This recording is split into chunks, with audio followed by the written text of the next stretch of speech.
Yo, kamusta mga kabady? Mukhang excited na nga daw itong si LeBron James na makalaro ang kanyang bagong Lakers teammate na si Luka Doncic. Well, ayon dito sa isang Lakers reporter, maaari nga daw na itong si LeBron ay mag-sign ng extension with the Lakers this off-season, after nga ng trade na ginawa nila kay Luka Doncic.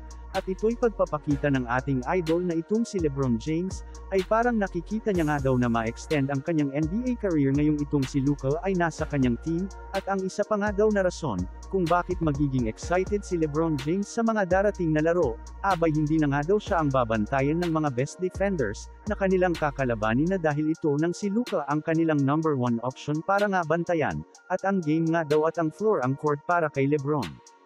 Abay parang mag-o-open up nga daw nang dahil itong si Luka Doncic, ay kakampi niya na samahan pa yan, na talagang bababa na nga daw ang ball handling duties dito ni LeBron James, gaya ng kanyang pinapangarap this past few years, nang dahil meron na nga siya talagang mapagkakatiwalaan. 101% mga idol na makakadiskarte na daw talaga itong si Lolo Bron sa mga darating na laban.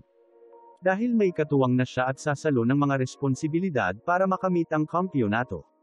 Sabi pa nga ng isang Lakers reporter ay malaking chances na mag-extend pa ng kontrata si LeBron James lalo na at gustong-gusto rin ni Lolo Bron na makasama si Luka Doncic bilang isang teammate sa loob ng court. At ito nga ang isang video ukol sa tandem ng dalawa. I remember first game I was nervous, playing against, your idol. I was nervous.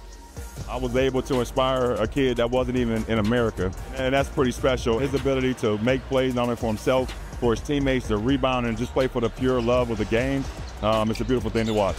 It was me, Wilt Chamberlain, Bob Cousy.